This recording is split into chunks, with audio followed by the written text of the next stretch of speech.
Hello dears, ഇന്നത്തെ വീഡിയോയിൽ നമ്മളിവിടെ ഡിസ്കസ് ചെയ്യാൻ വേണ്ടി പോകുന്നത് Sreenarayana Guru open university PG second semester common കോഴ്സായിട്ടുള്ള foundation of research and writing എന്ന പേപ്പറിലെ ബ്ലോക്ക് 2 യൂണിറ്റ് 1 ആണ് ഡിസ്കസ് ചെയ്യാൻ വേണ്ടി പോകുന്നത്. ഒരു എക്സാം ഓറിയൻറ്റഡ് ആയിട്ടുള്ള ചുരുങ്ങിയ ഇതിലുള്ള ചെറിയൊരു റിവിഷനാണ് ഉദ്ദേശിക്കുന്നത്. എല്ലാ കാര്യങ്ങളും പറയുന്നുണ്ട്, വളരെ ഷോർട്ട് ആക്കിയിട്ടാണ് പറയുന്നത് മാത്രം. നിങ്ങൾ ഇതിനൊപ്പം നിങ്ങളുടെ മുന്നത്തെ ക്ലാസ്സിൽ പറഞ്ഞ പോലെ നിങ്ങളുടെ ടെക്സ്റ്റ് കൂടെ ഒപ്പം വെക്കുക. അതിൽ ചില ഫോട്ടോസ് നിങ്ങൾക്ക് നോക്കിക്കഴിഞ്ഞാൽ ഇത് പറയുന്നതും പാടെ രണ്ടും പാടെ പെട്ടെന്ന് മനസ്സിലാക്കാൻ വേണ്ടി പറ്റും. ഇതിൽ സിനോപ്സിസ്, എക്സിക്യൂട്ടീവ് സമ്മറി, അബ്സ്ട്രാക്റ്റ് ഇതൊക്കെ എങ്ങനെയാണ് തയ്യാറാക്കുക എന്നതിനെ പറ്റിയാണ് ഈ ഒരു പാഠമുള്ളത്. ഫസ്റ്റ് സമ്മറൈസിങ് എന്ന് പറഞ്ഞു കഴിഞ്ഞാൽ എന്താണെന്നുള്ളത് നോക്കാം. നമ്മൾ പൊതുവേ കേൾക്കുന്ന ഒരു വാക്കാണ് സമ്മറി എന്നുള്ളത്. പൊതുവെ നമ്മൾ അർത്ഥം വെക്കാറ് എന്താണ്, ഏതെങ്കിലും ഒരു വിഷയത്തെക്കുറിച്ച് അതിൻ്റെ ഏറ്റവും കാമ്പ് എന്നൊക്കെ പറയില്ലേ, അതിനെ ഏറ്റവും ഷോർട്ട് ആക്കിയിട്ടുള്ള ആ ഒരു ഇത് സമ്മറി വായിച്ചു കഴിഞ്ഞാൽ അതെന്താന്നുള്ളത് നമുക്ക് മനസ്സിലാവും. അതിനാണ് നമ്മൾ സമ്മറി എന്ന് പറയാറ്. അപ്പോൾ അക്കാദമിക് രംഗത്ത് ധാരാളമുള്ള പഠനങ്ങളിൽ നിന്നും ആശയങ്ങളിൽ നിന്നും പ്രധാനപ്പെട്ടവയെ വേർതിരിച്ചെടുക്കാൻ സംഗ്രഹങ്ങൾ സഹായിക്കുന്ന ഈ സംഗ്രഹത്തിനെയാണ് സമ്മറി എന്ന് പറയുന്നത്. ഈ സമ്മറി എന്നത് വാക്കുകളുടെ ഒരു കടലിൽ നിന്നും സത്ത വേർതിരിച്ചെടുക്കുന്ന ഒരു കാര്യമാണ്. അതായത് ഒരുപാട് വാക്കുകൾ ഉണ്ടാവും, അതിൻ്റെ സത്ത മാത്രം അല്ലെങ്കിൽ ആ ഒരു ഭാഗം മാത്രം വേർതിരിച്ചെടുക്കുന്ന ഒന്നാണ് ഇത് പ്രധാനപ്പെട്ട ആശയങ്ങളെ അവയുടെ ശക്തി കുറക്കാതെ സംക്ഷിപ്തമായിട്ട് രൂപത്തിലേക്ക് മാറ്റുക. ആ സമ്മറി വായിച്ചാൽ തന്നെ എന്താണെന്നുള്ളത് നമുക്കത് മനസ്സിലാക്കാൻ വേണ്ടി പറ്റും. ഇത് വസ്തുതകളെയാണ് പ്രതിനിധീകരിക്കുന്നത്, അല്ലാതെ എഴുത്തുകാരൻ്റെ ഭാവനയല്ല. ആരാണ്, എന്ത്, എപ്പോൾ, എവിടെ, എന്തുകൊണ്ട്, എങ്ങനെ എന്നീ ചോദ്യങ്ങൾക്ക് ഉത്തരം നേടുന്നത് കൃത്യമായിട്ടുള്ള ഒരു സമ്മറി തയ്യാറാക്കാൻ സഹായിക്കും. അതായത് ഒരു സമ്മറി ഇപ്പോൾ വലിയൊരു 100 പേജ് അല്ലെങ്കിൽ ഒരു 10 പേജൊക്കെ ഉള്ള ഒരു ബുക്ക് അല്ലെങ്കിൽ എന്തെങ്കിലുമൊക്കെ ആണെങ്കിൽ അതിൽ ആരാണ്, എന്താണ്, എപ്പോൾ, എവിടെ, എന്തുകൊണ്ട്, എങ്ങനെ എന്നീ ചോദ്യങ്ങൾക്ക് ഉത്തരം കിട്ടുന്നുണ്ടെങ്കിൽ അതിനെയാണ് എന്ത് പറയുക, നമുക്ക് സമ്മറി എന്ന് പറയുക. ആ സമ്മറിയിൽ ഇത്രയും കാര്യങ്ങളാണ് ഉണ്ടാവുക. മറ്റൊന്നാണ് സിനോപ്സിസ്. നമ്മൾ പലപ്പോഴും കേൾക്കുന്നൊരു വാക്കാണ് സിനോപ്സിസ് എന്ന് പറയുന്നത്. നമ്മുടെ അറിവിൻ്റെ വിശാലവും സങ്കീർണമായുള്ള ലോകത്തിലൂടെ യാത്രയിൽ സിനോപ്സിസുകൾ ഒരു ടൂർ ഗൈഡിനെ പോലെ പ്രവർത്തിക്കുന്നു. ഒരു വാക്യം പറഞ്ഞു എന്നുള്ളൂ. ഒരു വലിയ പ്രബന്ധത്തിലെ പ്രധാന ആശയങ്ങൾ, കണ്ടെത്തലുകൾ, വാദങ്ങൾ എന്നിവയാണ് സിനോപ്സിസ് വേർതിരിച്ചെടുക്കുന്നത്. ഇപ്പോൾ ഉദാഹരണത്തിന് നമ്മളൊരു സിനിമ ഒക്കെ കാണുമ്പോൾ ഫുള്ളായിട്ട് കാണാൻ ചിലപ്പോൾ സമയമില്ലെങ്കിൽ അതിൻ്റെ ഹൈലൈറ്റ്സ് നമ്മൾ കാണൂലേ. ഇപ്പോൾ ഈ കളികളൊക്കെ ഉണ്ടാകുമ്പോൾ, വേൾഡ് കപ്പ്, ക്രിക്കറ്റ്, ഫുട്ബോളൊക്കെ ഉണ്ടാകുമ്പോൾ പ്രധാനപ്പെട്ട കാര്യങ്ങൾ മാത്രം ഹൈലൈറ്റ്സ് ആയിട്ട് കാണിക്കില്ല.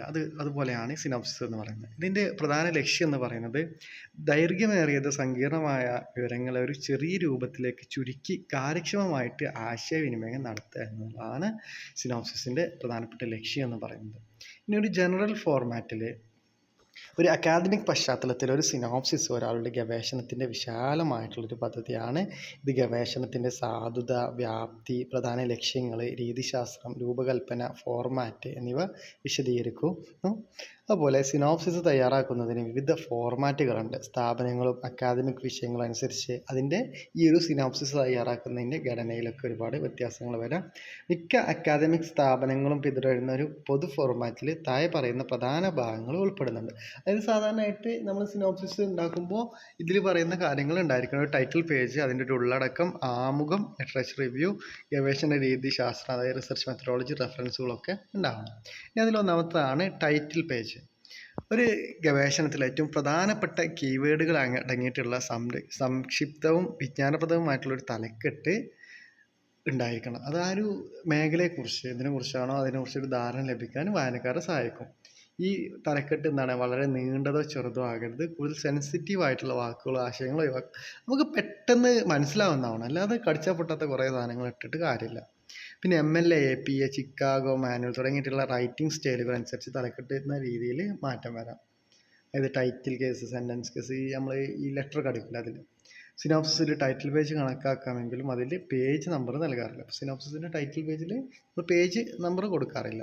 പിന്നെ മറ്റൊന്നാണ് ഇൻട്രൊഡക്ഷൻ. ഒരു സിനോപ്സിസിലെ ആമുഖം ഗവേഷണം പര്യവേഷണം ചെയ്യുന്ന വിജ്ഞാന മേഖലയിലേക്ക് പ്രാരംഭിക കാഴ്ച നൽകുന്ന ഒന്നാണ്. ഇത് ആശയങ്ങളുടെ കുരുക്കുകൾ അയക്കുകയും ഉൾക്കാഴ്ചയുടെ തുണ്ടുകൾ അരിച്ചെടുക്കാൻ അനുവദിക്കുകയും ചെയ്യുന്നു. ഇപ്പോൾ ഉദാഹരണത്തിന് ഒരു മ്യൂസിയം ക്യൂറേറ്റർ ഒരു പ്രദർശനം പ്രകാശിപ്പിക്കുന്നത് പോലെ ആമുഖം പ്രധാന വിഷയങ്ങളെ എടുത്തു കാണിക്കുന്നു. ഈ ഒരു ആമുഖം അവലോകനം നൽകുക മാത്രമല്ല, അത് വെളിപ്പെടുത്തുകയും പ്രകാശിപ്പിക്കുകയും ദിശാബോധം നൽകുകയൊക്കെ ചെയ്യുക. ഇനിയൊരു ഇൻട്രൊഡക്ഷനിൽ താഴെ പറയുന്ന ഘടകങ്ങൾ ഉണ്ടായിരിക്കണം, കമ്പോണൻസ് ഉണ്ടായിരിക്കണം. ഒന്ന്, ബാക്ക്ഗ്രൗണ്ട് ഓഫ് ദ സ്റ്റഡി, പഠനത്തിൻ്റെ പശ്ചാത്തലം. ആമുഖത്തെ ഗവേഷണ വിഷയവുമായി ബന്ധിപ്പിച്ച് ആശയങ്ങൾ ഒരു ലോജിക്കലായിട്ട് നിർമ്മിക്കുക. പിന്നെ ഗവേഷണത്തിലെ വിടവ്, നിലവിലുള്ള പഠനങ്ങളിൽ പര്യവേക്ഷണം ചെയ്യപ്പെടാത്തതോ ഉത്തരം കണ്ടെത്താത്തതോ ആയ ഒരു പഠന മേഖലയെ ഇത് സൂചിപ്പിക്കുന്നു.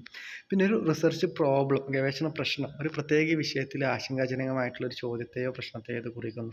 പിന്നെ റിസർച്ച് ക്വസ്റ്റ്യൻസ് ഉണ്ടാവും. പിന്നെ റിസർച്ച് ഒബ്ജക്റ്റീവ്സ്, നമ്മൾ എന്തിനാണ് ചെയ്യുന്നത്. പിന്നെ സിഗ്നിഫിക്കൻസ് ഓഫ് ദ സ്റ്റഡി, ഇതൊക്കെയാണ് അതിൽ ഉണ്ടാവും. പിന്നെ വരുന്നതാണ് ലിറ്ററേച്ചർ റിവ്യൂ. ഒരു പ്രത്യേക വിഷയത്തിൽ ശ്രദ്ധ കേന്ദ്രീകരിക്കുന്ന അക്കാദമിക് ഉറവിടങ്ങളുടെ സമഗ്രമായിട്ടുള്ളൊരു പരിശോധനയാണ് ലിറ്ററേച്ചർ റിവ്യൂ. നമ്മൾ കഴിഞ്ഞ ക്ലാസ്സിൽ പറഞ്ഞിട്ടുണ്ട്. അതിലൂടെ പ്രസക്തമായിട്ട് സിദ്ധാന്തങ്ങൾ, രീതിശാസ്ത്രങ്ങൾ, കൂടുതൽ ഗവേഷണം ആവശ്യമുള്ള മേഖലകൾ, ഇതൊക്കെ തിരിച്ചറിയാൻ വേണ്ടി നമുക്ക് സാധിക്കും. 2 പ്രധാന ലക്ഷ്യങ്ങളാണ് ലിറ്ററേച്ചർ റിവ്യൂവിനുള്ളത്. മുൻകാല ഗവേഷണങ്ങളുടെ ഉള്ളടക്കം അവതരിപ്പിക്കുക. ആ ഉള്ളടക്കത്തെക്കുറിച്ച് നിങ്ങളുടെ സ്വന്തം വിമർശനാത്മകമായിട്ടുള്ള വിലയിരുത്തലും ചർച്ചയൊക്കെ നൽകുക. പിന്നെ മറ്റൊന്നാണ്, ഇതിൻ്റെ ഒരു പാർട്ടാണ് റിസർച്ച് മെത്തഡോളജി എന്ന് പറയുന്നത്. ഒരു വിഷയത്തെക്കുറിച്ച് വിവരങ്ങൾ തിരിച്ചറിയുന്നതിനും തിരഞ്ഞെടുക്കുന്നതിനും പ്രോസസ്സ് ചെയ്യുന്നതിനും വിശകലനം ചെയ്യുന്നതിനും ഉപയോഗിക്കുന്ന ഒരു കൂട്ടം നിർദ്ദേശങ്ങളും നടപടിക്രമങ്ങളും സാങ്കേതികതയുമാണ് ഈ റിസർച്ച് മെത്തഡോളജി എന്ന് പറയുന്നത്. ഈ ഒരു ഡാറ്റ ശേഖരിക്കുന്നതിനും പരിശോധിക്കുന്നതിനും തിരഞ്ഞെടുത്ത രീതികൾ സിനോപ്സിസിൽ വ്യക്തമായിട്ട് പ്രതിപാദിപ്പിക്കണം. പിന്നെ ഗവേഷണ പ്രക്രിയയുടെ രൂപരേഖ ഇതിൽ ഉൾപ്പെടുത്തണം. അതിൽ ഉപയോഗിക്കുന്ന ഉപകരണങ്ങൾ, ഡാറ്റ ശേഖരണ രീതികൾ, ഡാറ്റ വിശകലനത്തിലുള്ള സാങ്കേതിക വിദ്യകൾ എന്നിവയൊക്കെ ഇതിൽ ഉൾപ്പെടുന്നതാണ്. പിന്നെ പഠനം എങ്ങനെ നടത്താൻ നിർദ്ദേശിക്കുന്നു എന്നതിനെക്കുറിച്ചുള്ള വിശദാംശങ്ങൾ ഈ ഒരു ഭാഗത്ത് ഉണ്ടാവുന്നു. ഇത്രയാണ് സിനോപ്സിസിനെ കുറിച്ച് പറയാനുള്ളത്. നിങ്ങൾ ജസ്റ്റ് സിനോപ്സിസിൻ്റെ ഫോർമാറ്റ് കൃത്യമായിട്ടുള്ളത് നിങ്ങളുടെ ബുക്കിൽ നൽകിയിട്ടുണ്ട്. ആ ഒരു ഫോട്ടോ നോക്കുക. മറ്റൊന്നാണ് എക്സിക്യൂട്ടീവ് സമ്മറി. ഒരു ഡോക്യുമെൻറ്റിൻ്റെ സംക്ഷിപ്ത രൂപമാണ് എക്സിക്യൂട്ടീവ് സമ്മറി എന്ന് പറയുന്നത്. ഇതിൻ്റെ ദൈർഘ്യം സാധാരണയായിട്ട് 1-2 പേജ് ആയിരിക്കും ഉണ്ടാവും. തീരുമാനങ്ങൾ എടുക്കുന്നവർക്കും സമയക്കുറവുള്ള വ്യക്തികൾക്കും ഇത് രൂപകൽപ്പന ചെയ്യപ്പെട്ടിട്ടുള്ളതാണ്. ഒരു പ്രബന്ധത്തിലെ ഏറ്റവും നിർണായകമായിട്ടുള്ള വശങ്ങൾ സംക്ഷിപ്തവും എളുപ്പത്തിൽ മനസ്സിലാക്കാവുന്ന രീതിയിൽ അവതരിപ്പിക്കുന്നതാണ് എക്സിക്യൂട്ടീവ് സമ്മറി എന്ന് പറയുന്നത്.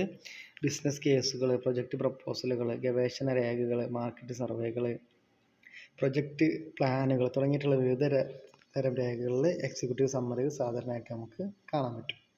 ഒരു എക്സിക്യൂട്ടീവ് സമ്മറി ഉണ്ടാക്കാനുള്ള ഗൈഡ് ലൈൻസ് എന്ന് പറയുന്നത്, ഒന്ന്, അതിൻ്റെ പ്രശ്നം, 4 പ്രധാന ഭാഗങ്ങളൊരു ടെംപ്ലേറ്റ് പിന്തുടരുക. അതിലെന്താണ് പ്രധാനമായിട്ടും അതിൻ്റെ പ്രശ്നം വിശദീകരിക്കുക. പ്രൊജക്റ്റ് അഭിസംബോധന ചെയ്യുന്ന പ്രശ്നം എന്താണെന്നുള്ളത് വിശദീകരിക്കുക. പിന്നെ ഔട്ട്ലൈൻ ദ റെക്കമെൻഡഡ് സൊല്യൂഷൻസ്, അതിന് പ്രശ്നത്തിന് എന്തുണ്ടാവും, പരിഹാരങ്ങളുണ്ടാവും, അത് ശുപാർശ നിർദ്ദേശിക്കുക. പിന്നെ പരിഹാരത്തിൻ്റെ മൂല്യം വിശദീകരിക്കുക.